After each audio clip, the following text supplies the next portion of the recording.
सरोकार। नमस्कार, आप देख रहे हैं प्राइम टीवी और मैं हूं आपके साथ मुस्कान अजमानी। 4 बजे की 4 बड़ी खबरों में आप सभी का स्वागत है। सनातन पर छिड़े घमासान के बीच तमिलनाडु के शिक्षा मंत्री का सनातन पर अब एक नया बयान सामने आया। आपको बता दें कि तमिलनाडु के उच्च शिक्षा मंत्री के पेनमुडी पहले नेता नहीं है जिन्होंने सनातन धर्म पर विवादित बयान दिया है। इससे पहले तमिलनाडु के सीएम के बेटे उदयनिधि स्टालिन भी सनातन धर्म की तुलना बीमारी से कर चुके हैं।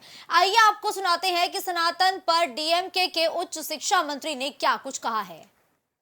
இந்தியா என்பது ஒரு சனாதன கொள்கைக்கு எதிர்ப்பாக உருவாக்கப்பட்டிருக்கிற கூட்டணிதான் இந்தியா. எங்களுக்குள் கருத்து வேறுபாடுகள் இருக்கலாம், ஆனால் இந்த சனாதனத்தை எதிர்க்க வேண்டும் என்பதிலே யாருக்கும் எந்த வேறுபட்ட கருத்தும் இல்லை. இதில் இருப்பது இந்தியா என்பது ஒரு சனாதன கொள்கைக்கு எதிர்ப்பாக உருவாக்கப்பட்டிருக்கிற கூட்டணிதான் இந்தியா. எங்களுக்குள் கருத்து வேறுபாடுகள் இருக்கலாம், ஆனால் இந்த சனாதனத்தை எதிர்க்க வேண்டும் என்பதிலே யாருக்கும் எந்த வேறுபட்ட கருத்தும் இல்லை. இதில் இருப்பது विभांशु ज्यादा जानकारी के लिए इस खबर पर हमारे साथ जुड़ चुके हैं। विभांशु, देखिए, डीएमके के नेता का एक बार फिर से सनातन को लेकर विवादित बयान सामने आया। ये 2024 के चुनाव से पहले क्या सनातन धर्म चुनावी मुद्दा बनेगा क्या?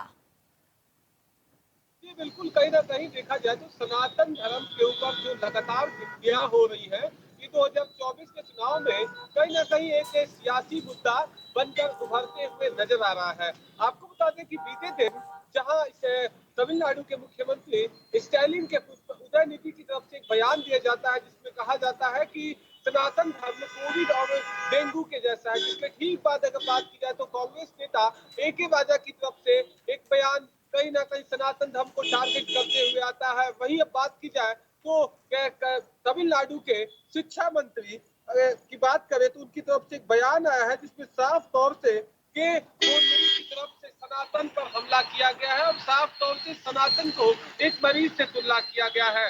और बात करें तो अब मुस्कान, कहीं ना कहीं 2024 के चुनाव को लेकर जहाँ सभी राजनीतिक दल अपनी तैयारियों में जुटे हुए हैं, तो खास करके अब विपक्ष की नेताओं की तरफ से, इंडिया अलायंस के नेताओं की तरफ से जिस तरह से सनातन पर वार हो रहा है, इससे साफ हो चुका है कि अब आगामी लोकसभा चुनाव के अंदर में सनातन एक सियासी मुद्दा रहेगा।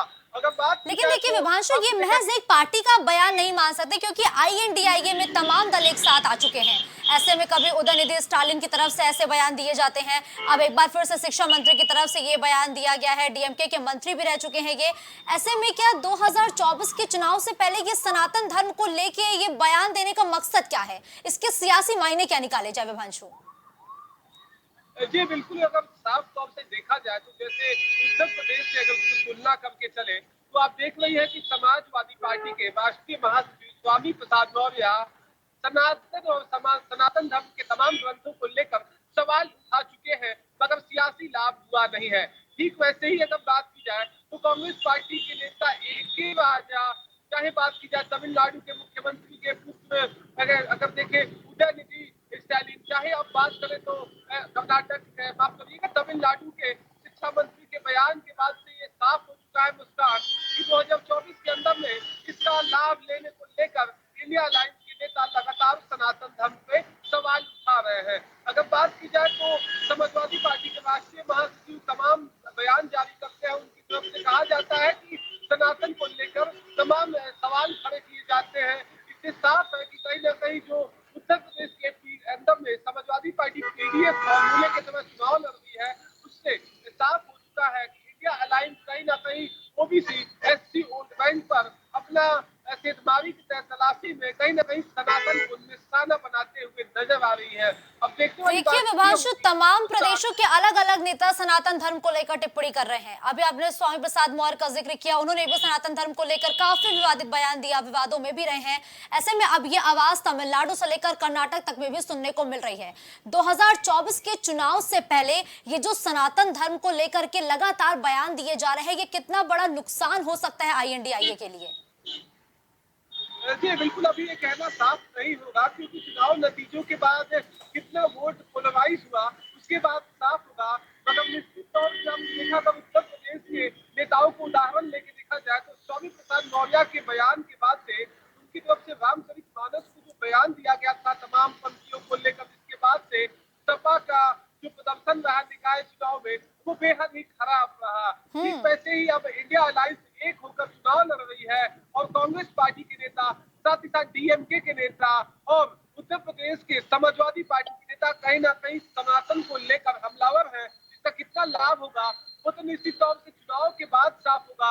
अगर बात करें तो इस पर भारतीय जनता पार्टी इन तमाम बयानों पर पूरी तरह से फुट कर खेलते हुए नजर आ रही है। बिल्कुल, देखिए विभांशु, जब भी आईएनडीआईए के नेताओं से बात करने की कोशिश की जाती है तो वो कहते हैं कि ये जो गठबंधन हुआ है हर एक पार्टी का, ये लोकतंत्र को बचाने का गठबंधन है, लोगों के अधिकारों का गठबंधन है। लेकिन जैसे उनके नेताओं की तरफ से ये बयान दिए जाते हैं, क्या माना जाए कि 2024 को एक बार फिर से धार्मिक मुद्दों का चुनाव बनाया जा रहा है क्या?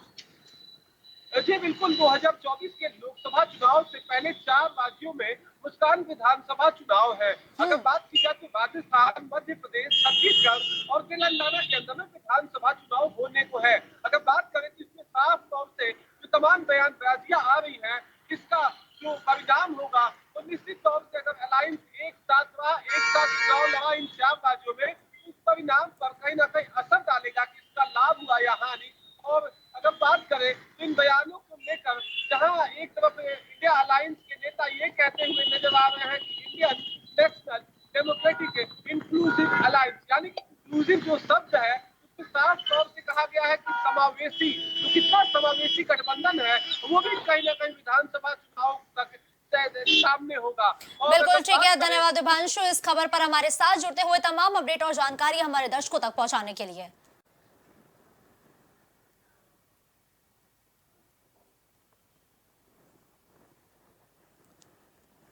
तो देखिए, सनातन को लेकर विवाद लगातार गहराता जा रहा है। ये आवाज सबसे पहले यूपी से सुनाई दी थी जब स्वामी प्रसाद मौर्य ने सनातन धर्म को लेकर एक बड़ा बयान दिया था। उन्होंने कोविड जैसी महामारी की तुलना कर दी थी सनातन धर्म से, और ठीक उनके उस बयान के बाद उदयनिधि स्टालिन का भी बयान सामने आया था, जिन्होंने महामारी तक से जो सनातन धर्म है उससे कंपेयर किया था। और अब एक बार फिर से सनातन विवाद से जो पूरा आईएनडीआईए गठबंधन है वो मुश्किलों में पड़ता हुआ नजर आ रहा है। सनातन धर्म को लेकर एक बार फिर से विवादित बयान डीएमके के मंत्री ने दिया है। डीएमके के मंत्री ने क्या कुछ कहा है, एक बार फिर से अपने दर्शकों को सुनाते हैं। இந்தியா என்பது ஒரு சனாதன கொள்கைக்கு எதிர்ப்பாக உருவாக்கப்பட்டிருக்கிற கூட்டணிதான் இந்தியா. எங்களுக்குள் கருத்து வேறுபாடுகள் இருக்கலாம், ஆனால் இந்த சனாதனத்தை எதிர்க்க வேண்டும் என்பதிலே யாருக்கும் எந்த வேறுபட்ட கருத்தும் இல்லை. இதிலே இருப்போம்.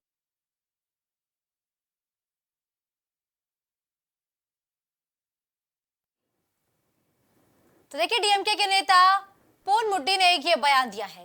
सनातन धर्म को लेकर एक बार फिर से बयान दिया गया है। 2024 के चुनाव से पहले लगातार जैसे विवादित बयान दिए जा रहे हैं, उससे अंदाजा ये लगाया जा सकता है। जो तमाम विश्लेषक है वो यही कहते हुए नजर आ रहे हैं कि देखिए, तमाम विपक्षी दल अब एक साथ आकर धर्म के मुद्दे को चुनावी मुद्दा बना रहे हैं। तो वहीं इस पूरे मसले पर भारतीय जनता पार्टी भी मुखर होकर तमाम विपक्षी दलों पर हमलावर है। सनातन धर्म को जो टिप्पणी की जा रही है सनातन धर्म को लेकर, अब उस पर भारतीय जनता पार्टी के नेताओं की प्रतिक्रिया भी सामने आने लगी है।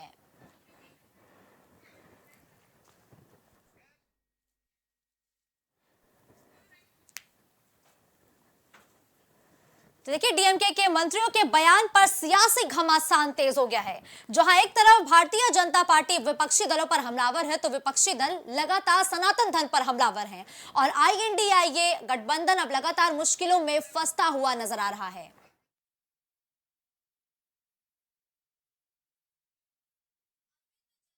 राजनीतिक विश्लेषक इस वक्त हमारे साथ जुड़ चुके हैं। अरविंद जी, पहले तो प्राइम टाइम पर आपका बहुत बहुत स्वागत है।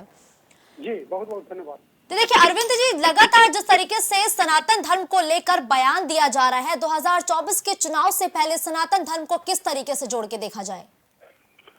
देखिए, कहा जाता है कि राजनीति मौके की मोहताज होती है। अब जब 2024 का लोकसभा चुनाव सिर पर है, ऐसे में कहीं न कहीं सियासी दलों के बीच जो है एक गोलबंदी की जुगत भिड़ाई जा रही है। वह गोलबंदी जो है वह एक सांस्कृतिक राष्ट्रवाद भी है और दूसरा एक सांस्कृतिक राष्ट्रवाद के खिलाफ है, जो सनातन के विरोध में खड़ा होता है। जैसा कि कांग्रेस के कुछ नेता, आपने देखा कि स्टालिन के जो सुपुत्र हैं तमिलनाडु के मुख्यमंत्री उदयनिधि साहब, वो बोलते हुए दिखाई दिए। इसके अलावा अन्य जो है, आप बिहार से लेकर के पूरे आप दक्षिण और उत्तर पूर्व में कुछ ऐसे नेता हैं जो लगातार सनातन के खिलाफ आवाज बुलंद कर रहे हैं, या कहीं ना कहीं जो है यह सियासी मोर्चाबंदी के लिए ही, और कह सकते हैं कि तुष्टीकरण के दाव को भी इसमें खेलने की कोशिश हो रही है। तो निसंदेह जो है यह भारत राष्ट्र के लिए एक खतरनाक जो है सियासत का घालमेल है। या कहीं से भी उचित नहीं कि जो भारत की एक सनातन परंपरा है, जो सनातन मूल्य है, जो एक प्रतिमान बिंदु है, उसको जो है ध्वस्त किया जाए केवल सत्ता के लिए। जी देखिए अरविंद जी, विपक्षी दल जब एकजुट हुआ तो उन्होंने कहा कि ये देश को बचाने की लड़ाई है, लोकतंत्र को बचाने की लड़ाई है, जनता के मुद्दों को बचाने की लड़ाई है। लेकिन अगर हम मौजूदा स्थिति की बात करें तो तमाम विपक्षी दल, चाहे वो स्वामी प्रसाद मौर्य हो, चाहे वो स्टालिन हो, तमाम तरीके के सनातन धर्म को लेकर टिप्पणी कर रहे हैं। क्या कोई मुद्दा नहीं बचा विपक्षी दलों के पास, या यूं कहे कि 2024 के चुनाव को भी एक बार धार्मिक मोड़ देने की कोशिश की जा रही है क्या विपक्षी दलों के द्वारा? क्योंकि देखिए 2024 में राम मंदिर बनके तैयार हो जाएगा। बिल्कुल आप सही करिए। देखिए, आप जब आजादी के लड़ाई के समय के बाद गांधी जी के जो जितने भी वक्तव्य आए हैं, उसमें उनका जो हिंद स्वराज जो बुक है, उसमें उन्होंने साफ लिखा है कि अगर राजनीति को धर्म से अलग कर दिया जाएगा तो फांसीवाद बन जाएगा। या वह यानी गांधी जी जो है राजनीति को जो है धार्मिक परिप्रेक्ष्य में नैतिकता से जोड़ करके आगे बढ़ाने की बात करें। डॉक्टर लोहिया जो समाजवादी पार्टी जिसका जिक्र आप कर रही हैं, स्वामी प्रसाद मौर्य जो नए नए समाजवादी पार्टी ज्वाइन किए हैं, तो अगर आप डॉक्टर लोहिया के राम, शिव और कृष्ण निबंध को अगर आप पढ़ेंगे तो उन्होंने कहा कि हमें शिव का मस्तिष्क दीजिए, भारत माता को आह्वान कर रहे हैं, कहते हैं कि हमें शिव का मस्तिष्क दीजिए, कृष्ण का हृदय दीजिए और राम का नैतिक बल दीजिए। यानी डॉक्टर लोहिया भी भारत राष्ट्र को, यानी भारत रूपी जो शरीर है उसको जो राम, कृष्ण और शिव से जोड़ करके देखते हैं। आपने बिल्कुल सही कहा। कहीं ना कहीं जो विपक्षी दलों को लग रहा है कि राम मंदिर तैयार होगा, काशी का रिडोर तैयार हो गया है, मथुरा की भी बात चल रही है। कहीं ऐसा न हो कि भारतीय जनता पार्टी जो है इस मसले को लेकर के जो सनातन धर्म जो है, संस्कृति है, उसको जोड़ करके विपक्ष पर हावी हो जाए। यही वजह है कि जो विपक्ष जो है कहीं ना कहीं सनातन के खिलाफ, यानी भाजपा के खिलाफ जाते जाते वो सनातन के खिलाफ, राष्ट्र के खिलाफ होता हुआ दिख रहा है। बिल्कुल, धन्यवाद अरविंद जी हमारे साथ जुड़ने के लिए। तो देखिए लगातार राजनीतिक विशेषज्ञ भी हमारे साथ बने हुए थे, तो देखिए उनका भी साफ तौर पर यही मानना है कि विपक्षी दल सिर्फ राम मंदिर बनने के डर से बौखलाए हैं। यही वजह है कि वो सनातन धर्म पर हमलावर है। उद्धव ठाकरे ने निर्माणाधीन राम मंदिर के उद्घाटन को लेकर ऐसा बयान दिया है जिस पर हंगामा मच गया है। बयान में उद्धव ठाकरे ने दावा किया है कि यूपी में राम मंदिर के उद्घाटन के लिए मोदी सरकार लाखों लोगों को निमंत्रण दे रही है। शिवसेना उद्धव बाला साहब ठाकरे के अध्यक्ष ने आगे कहा कि राम मंदिर के ऐसे उद्घाटन के बाद गोधरा जैसी घटना हो सकती है। तो एक बार फिर से गोधरा कांड का जिक्र उद्धव ठाकरे ने किया है, और गोधरा कांड का जिक्र करते हुए उनकी तरफ से क्या कुछ कहा गया है, पहले वो सुनिए। राम मंदिरासाठी देशभरातून लाखोच्या संख्येने हिंदू बोलवायचे, बस, गाड्या, ट्रेन सगळ्यातनं यायचं आणि तिकडनं झाल्यानंतर परतताना मध्ये कुठेतरी गोधरा घडवायचा. करू शकतात, हल्ला होऊ शकतो.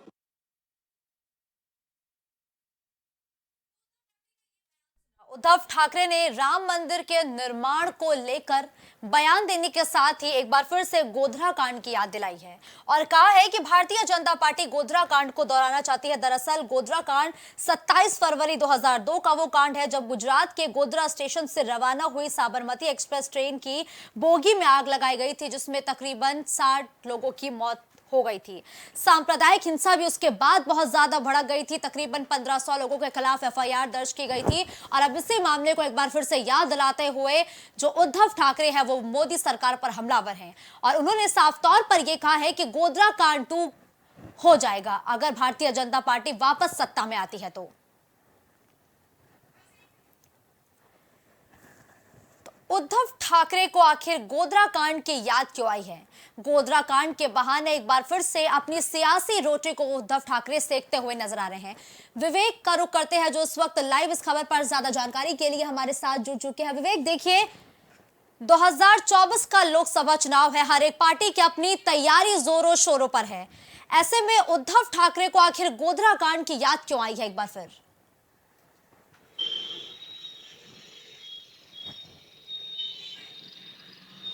तो विवेक से दोबारा संपर्क स्थापित करने की कोशिश करेंगे, लेकिन उससे पहले बता दें कि राम मंदिर के बहाने गोधरा कांड को एक बार फिर से याद दिलाने की कोशिश उद्धव ठाकरे द्वारा की गई है।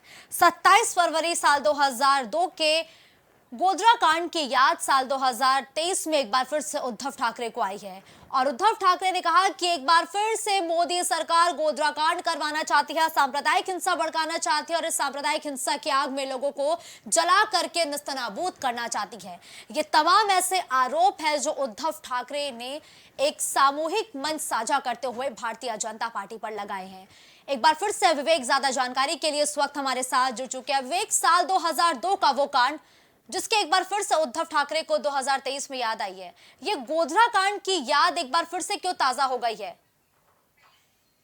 देखिए मुस्कान, अगर बात की जाए तो जिस तरीके से लगातार विपक्षी गठबंधन INDIA के जो तमाम राजनीतिक दलों के नेता हैं वो लगातार भारतीय जनता पार्टी और NDA की सरकार पे हमलावर हो रहे हैं और जिस प्रकार से राम मंदिर को लेकर भारतीय जनता पार्टी एक अलग सी राजनीति पेश कर रही है। 1952 से लेकर आज 2023 का ये समय है जब राम मंदिर के हर एक मोमेंट को भुनाने की कोशिश भारतीय जनता पार्टी के द्वारा की जा रही है। राम मंदिर आंदोलन के बाद से ही बात की जाए तो उनकी सरकार केंद्र में बनी और इस समय बात की जाए तो केंद्र में एक बहुमत का आंकड़ा 2 बार पार करने के बाद तीसरी बार इस आंकड़े को पार करने की कोशिश भारतीय जनता पार्टी कर रही है। ऐसे में उद्धव ठाकरे लगातार केंद्र की सत्ता में काबिज NDA की सरकार और भारतीय जनता पार्टी पर लगातार हमलावर हो रहे हैं। उन्होंने महाराष्ट्र के जनसभा के दौरान कहा कि जितनी भव्य तैयारी राम मंदिर के उद्घाटन से शिलान्यास की जा रही है और उम्मीद है कि जिस तरीके से भारतीय जनता पार्टी बड़ी संख्या में लोगों को वहां आमंत्रित करेगी और ऐसे में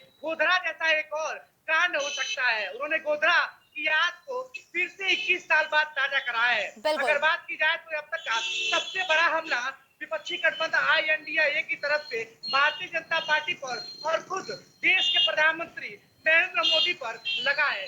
लेकिन देखिए विवेक, लगातार राम मंदिर का जिक्र किया जा रहा है। जो तमाम INDIA के घटक दल है, कभी वो सनातन धर्म को लेकर टिप्पणी कर रहे हैं। उद्धव ठाकरे को गोधरा कांड की याद आ गई है, तो क्या ये राम मंदिर बन जाने के बाद की बौखलाहट है? क्या इसे बौखलाहट माना जाए?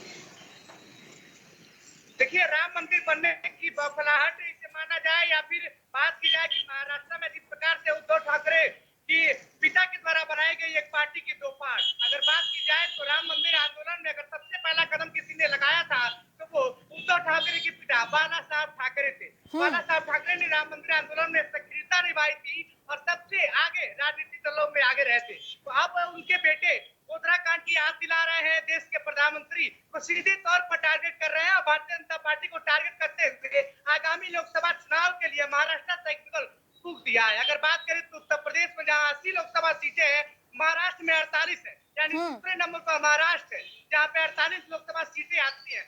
ऐसे में जब उद्धव ठाकरे की पार्टी को दोपार करने के बाद लगातार उद्धव ठाकरे इस बात में लगातार वो आपत्ति दर्ज करा रहे हैं कि किस प्रकार से उनकी पार्टी को तोड़ा गया, उनके पार्टी के लोगों से मिलकर उनकी पार्टी का खेल किया गया।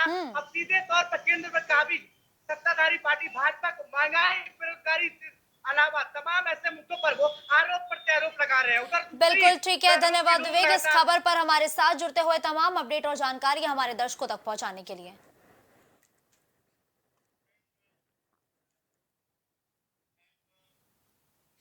सीएम योगी की अध्यक्षता में हुई कैबिनेट बैठक में 15 प्रस्तावों पर मुहर लगाई गई है। इन प्रस्तावों में प्रदेश सरकार ने बुंदेलखंड औद्योगिक विकास प्राधिकरण के लिए बोर्ड गठन और जमीन खरीदने वाले प्रस्ताव को भी मंजूरी दे दी है। प्रस्तावों में धान खरीद नीति को भी मंजूरी मिली है। चलिए एक नजर डालते हैं उन बड़े प्रस्तावों पर जिसको आज कैबिनेट बैठक में मंजूर किया गया है। अयोध्या, फिरोजाबाद और सहारनपुर में नगरीय बसों का संचालन है। इस प्रस्ताव पर भी आज कैबिनेट बैठक में मुहर लगी है। साथ ही नगर निकायों में आकांक्षी नगर योजना लागू होगी। ये तमाम ऐसे प्रस्ताव है जिस पर आज मुहर लगी है। बुंदेलखंड औद्योगिक विकास प्राधिकरण बीडा के गठन का प्रस्ताव भी इस बैठक में पास किया गया है। कांस्टेबल, हेड कांस्टेबल को अब 500 रुपए का मोटरसाइकिल भत्ता दिया जाएगा। धान क्रय नीति के संबंध में भी जो प्रस्ताव है उसे पास कर दिया गया है। तो तमाम आज प्रस्ताव पर मुहर लगी है। इसमें अयोध्या को PPP मोड पर विकसित संचालन का प्रस्ताव भी मंजूर किया गया है। तो 15 प्रस्ताव ऐसे हैं जिस पर मुहर लगाई गई है और ये सीधे प्रस्ताव जनता को फायदा पहुंचाएंगे। विभांशु ज्यादा जानकारी के लिए इस खबर पर हमारे साथ जुड़ चुके हैं। विभांशु, देखिए 15 ऐसे प्रस्ताव है जिस पर आज कैबिनेट की बैठक में मुहर लगाया गया है। लेकिन विभांशु, वो बड़े प्रस्ताव कौन है जिसका सीधा मुनाफा जनता को होगा? जी बिल्कुल, आप बता दें कि यहाँ पे राजधानी लखनऊ के लोक भवन में मुख्यमंत्री योगी आदित्यनाथ की अगुवाई में कैबिनेट की बैठक हुई, जिसमें 20 प्रस्तावों को कैबिनेट के सामने रखा गया। 15 प्रस्तावों पर कैबिनेट की मुहर लगी। अगर बात की जाए मुस्कान, तो सबसे पहले जो पुलिस विभाग के पुलिस को जो साइकिल के लिए भत्ता मिलता था 200 रुपए, उसे अब मोटरसाइकिल भत्ता के तौर पर 500 रुपए देने की कहीं ना कहीं बात कही गई है और कैबिनेट की मंजूरी मिली है। साथ ही आपको बता दें कि अयोध्या जो देश के अंदर में, साथ ही साथ विश्व के अंदर में एक टूरिज्म के हब के तौर पर उभर रहा है, तो वहां पर औद्योगिक तरीके से वहां पर ट्रिपल सी मॉडल, जो सरकार का ट्रिपल सी मॉडल है, उस पर कहीं ना कहीं वहां के जो एक तरह से तमाम जो रोजगार के अवसर प्रदान करने के लिए एक प्रस्ताव पारित किया गया है। साथ ही अगर बात की जाए तो बुंदेलखंड क्षेत्र के अंदर में कहीं ना कहीं बुंदेलखंड के विकास के लिए बुंदेलखंड औद्योगिक विकास प्राधिकरण यानी कि बीडा का प्रस्ताव को मंजूरी मिली है। और खास तौर से जिस बुंदेलखंड को कहीं ना कहीं अगर आज से 10 साल पहले पिछड़ा और कहीं ना कहीं अगर देखें तो उसे जो तमाम योजनाएं होते हैं उससे दूर गिरा जा रहा था, अब सरकार की तरफ से विकास प्राधिकरण बनाकर मुख्य धारा से जोड़ने की बात कही गई है। अगर बात की जाए तो लोक संकल्प पत्र में किए गए तमाम वादों को आज कहीं ना कहीं कैबिनेट में प्रस्ताव देकर मंजूरी दी गई है। देखिए, लेकिन विभांशु, अगर हम यूपी की बात करें तो ये कृषि प्रधान प्रदेश है। आज जिन 15 प्रस्ताव पर मुहर लगाई गई है, किसानों को क्या कुछ सौगात दी गई है? जी बिल्कुल मित्रान, अगर बात की जाए तो किसानों के लिए सरकार लगातार दावे करती है और आज अगर बात करें तो किसानों के लिए 2 अहम प्रस्ताव पर कहीं ना कहीं कैबिनेट की मंजूरी मिली है।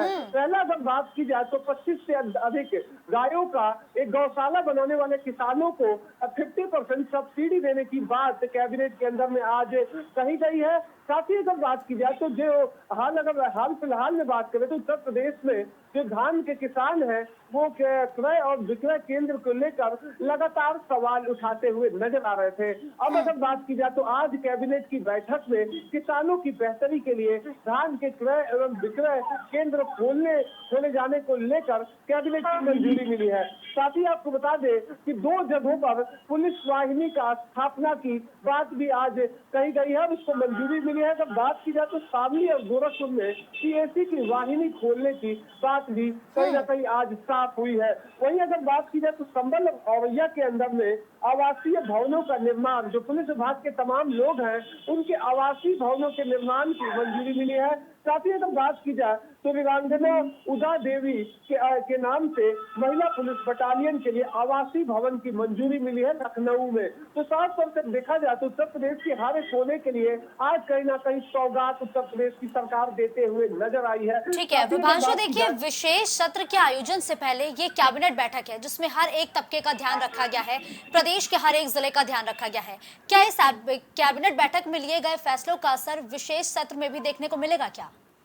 जी बिल्कुल, अगर बात की जाए तो आने वाले समय में उत्तर प्रदेश के विधानमंडल सत्र की बैठक होने वाली है, यानी कि एक सत्र चलने वाला है और विशेष सत्र जहां एक तरफ केंद्र सरकार का लोकसभा राज्यसभा में चलेगा, ठीक वैसे ही प्रदेश की राजधानी में विधानसभा में भी विधानमंडल दल की एक बैठक होगी। इस बैठक के अंदर में कहीं ना कहीं अगर बात की जाए तो आज जो तमाम प्रस्ताव पारित किए गए हैं उसमें अगर बात करें तो मानसून सेशन के अंदर में विपक्ष आवारा पशु के व्यवस्थाओं को लेकर कहीं ना कहीं तमाम सवाल पूछा था और माना जा रहा था कि आज की कैबिनेट बैठक में आवारा पशु से निजात दिलाने को लेकर कुछ अहम प्रस्ताव पारित हो सकते हैं, मगर इस बार की बैठक में 15 प्रस्ताव पारित किए गए हैं 20 में से और आवारा पशु जो छुट्टा जानवर है उनके प्रस्ताव को कहीं ना कहीं नहीं रखा गया है। तो निश्चित तौर पर एक बार फिर छुट्टा जानवरों को लेकर कहीं ना कहीं विपक्ष इस बार के सत्र में हमलावर हो सकता है। जी बिल्कुल, धन्यवाद विभांशु इस खबर पर हमारे साथ जुड़ते हुए तमाम जानकारी और अपडेट हमारे दर्शकों तक पहुंचाने के लिए।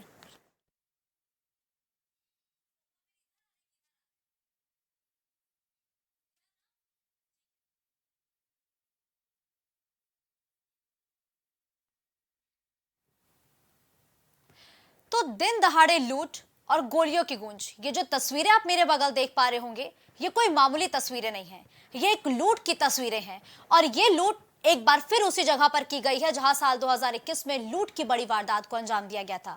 और इन तस्वीरों को लगातार हम अपने दर्शकों तक इसलिए पहुंचा रहे हैं ताकि जिस यूपी को लेकर के दावा किया जाता है कि यहां पे कानून का राज कायम है, उसी यूपी के कानून व्यवस्था को तार-तार करते हुए ये तस्वीरें मिर्जापुर से हैं, जहां लुटेरों ने एक्सिस बैंक के गार्ड और कैशियर समेत 3 को गोली मारी है। गोलीबारी के बाद कैश वैन से रुपयों से भरा बक्सा लेकर बदमाश भाग गए और करीब 22 लाख रुपए लूटने की भी सूचना है। बताया जा रहा है कि घायल गार्ड की मौत हो गई है। कटरा कोतवाली क्षेत्र के बेलतर बदली कटरा का यह पूरा मामला है, जहां लुटेरे बाइक पर सवार होकर आए थे। उनका फोटो भी पास की इमारत से किसी ने खींच लिया है। दोनों हेलमेट लगाए हुए हैं और उनके हाथ में पिस्टल है। मौके पर पुलिस पहुंच गई, लेकिन हैरानी की बात यह है कि इससे पहले भी साल 2021 में बदमाश इसी तरह की घटना में 50 लाख रुपए लेकर भागे थे और ठीक ये वही जगह है जहां पर 2021 में लूट की वारदात को अंजाम दिया गया था। लोगों की शिकायत है कि लगातार हो रही घटनाओं के बाद भी पुलिस को कोई भी फर्क नहीं पड़ा, ना ही पुलिस ने इलाके की सुरक्षा बढ़ाई और पुलिस की लापरवाही का यह नतीजा है जो एक बार फिर से ऐसी तस्वीरें मिर्जापुर के ठीक उस इलाके से सामने आई है जहां साल 2021 में कुछ ऐसी ही वारदात को अंजाम दिया गया था। ज्यादा जानकारी के लिए कलीम इस वक्त लाइव हमारे साथ जुड़ चुके हैं। कलीम, देखिए, मिर्जापुर से एक तस्वीरें सामने आई है जिसने हैरान कर दिया है। लूट के बाद गार्ड समेत 3 लोगों को गोली मारी गई है, जिसमें गार्ड की मौत हो गई है। सिलसिलेवार तरीके से कलीम बताइए कि आखिर ये पूरी वारदात कैसे हुई और इस पर फिलहाल एक्शन क्या लिया गया है। देखिए मुस्कान जी, जिस तरीके से बात की जाए मिर्जापुर का जो बैंक एक्सिस बैंक है वहां पर जो ये वारदात हुई है, क्योंकि दोपहर में लगभग 12:30 बजे के करीब ये बड़ी वारदात को अंजाम दिया गया, क्योंकि जिस तरीके से वहां से कैश वैन निकलती है उसी दौरान जो वहां पर बाइक सवार एक बदमाश पहले रेकी कर रहा होता है, इंतजार कर रहा होता है, जबकि उसके साथी जो बदमाश है वो लगातार वो दूर से ही पूरी निगाह बनाए होते हैं, क्योंकि जैसे ही गार्ड जो कैश से भरा हुआ जो बक्सा है वो गाड़ी में रखने के लिए ताला खोलता है, तुरंत ही वहां पे जो और बदमाश हैं वो भी मौके पर पहुंच जाते हैं और एकाएक गार्ड को सटाकर गोली मार देते हैं। इस दौरान वहां पर जो अफरा तफरी मचती है, लोग भागने लगते हैं, दुकानें बंद होना शुरू हो जाती हैं। उसी बीच तो जो बदमाश पैसों से भरा हुआ जो बक्सा है वो लेकर के फरार हो जाते हैं और इसी बीच जो जाने के दौरान जो गार्ड के साथ एक लोग और होता है उसको गोली मारते हैं, वहीं के जो स्थानीय राहगीर है उसको गोली मार करके मौके पर भाग निकलते हैं। इसी बीच जब सूचना पुलिस को मिलती है तो मौके पर जब पुलिस पहुंचती है तो घायलों को अस्पताल पहुंचाती है, लेकिन उसी दौरान इलाज के गार्ड की मौत हो जाती है। लेकिन जो इसमें सवाल उठता है कि आखिर जिस तरीके से जो कैश पूरा लेकर के वैन निकलती है उस जगह पर पुलिस कर्मी की सुरक्षा होनी चाहिए, क्योंकि जो कैश है वो बैंक का कैश होता है, वो लगातार लाखों की कीमत में होता है। तो जाहिर सी बात है इसको लेकर के एक बड़ा सवाल कानून व्यवस्था पर भी खड़ा होता है। लेकिन कलीम देखिए, जिस इलाके में इस लूट की वारदात को अंजाम दिया गया है कलीम, साल 2021 में भी ठीक ऐसे ही लूट की वारदात को अंजाम दिया गया था, तब 50 लाख रुपए लूटे गए थे। और आज ये साल 2023 से तकरीबन 2 साल बीत गए हैं और लोगों का कहना है कि तमाम कई बार पुलिस से शिकायत की गई लेकिन पुलिस ने कार्रवाई नहीं की है। आखिर यहाँ पर किसकी गलती या यूं कहे कि किसकी लापरवाही मानी जाए? देखिए जाहिर सी बात है मुस्कान जी, अगर बात की जाए सुरक्षा व्यवस्था को लेकर के तो जाहिर सी बात है जो पूरी मॉनिटरिंग की जाती है अधिकारियों के द्वारा और जो साफ तौर से कहा जा सकता है कि जिस तरीके से वैन में कैश लेकर के जाया जाता है एटीएमओ में डालने के लिए, तो जाहिर सी बात है ये कह सकते हैं कि उसमें एक सुरक्षा का एक घेरा होना चाहिए और उस घेरे को लेकर के जब शिकायतें की जा रही थी, लगातार कंप्लेंट की जा रही थी, तो पुलिस भी इस मामले में पुख्ता इंतजाम करने चाहिए थे। और उसी लापरवाही के चलते जो ये घटना हुई है तो कहीं ना कहीं ये साफ कहा जा सकता है कि जो पुलिस की लचर व्यवस्था है वो उसका खामियाजा एक गार्ड ने भुगता और जो बैंक है उसने भुगता, क्योंकि 2 लोग जिंदगी और मौत से जूझ रहे हैं जबकि गार्ड की मौत हो चुकी है। लेकिन अगर अब इस मामले में बात की जाए, अधिकारी तो मौके पर पहुंच के जांच का दावा कर रहे हैं, पूरे इलाके की घेराबंदी करती है, नाकाबंदी करने के बाद जो बदमाश है उनकी तलाश कर रहे हैं, लेकिन बदमाश अभी तक पुलिस के हाथ नहीं लगे हैं। लेकिन अगर हम साल 2021 की जो तस्वीरों की बात करें जिसमें 50 लाख गया था और इस बार 22 लाख, क्योंकि इन सभी मामलों को लेकर के जाहिर सी बात है पुलिस को भी एक अलर्ट दिखाना चाहिए, क्योंकि जाहिर सी बात है कि अगर जब वो कैश वैन लेकर के निकलती है तो जहां पर पैसा भरना होता है, जिस एटीएम में पैसा डालना होता है, वहां पर एक पुलिस का जवान मौजूद होना चाहिए, पुलिस का घेरा होना चाहिए, क्योंकि जाहिर सी बात है कि बदमाश लगातार इस मामले में रेकी करते हुए नजर आते हैं और बड़ी वारदात को भी अंजाम देते हैं। बिल्कुल ठीक है, धन्यवाद करीम इस खबर पर हमारे साथ जुड़ते हुए तमाम अपडेट और जानकारी हमारे दर्शकों तक पहुंचाने के लिए।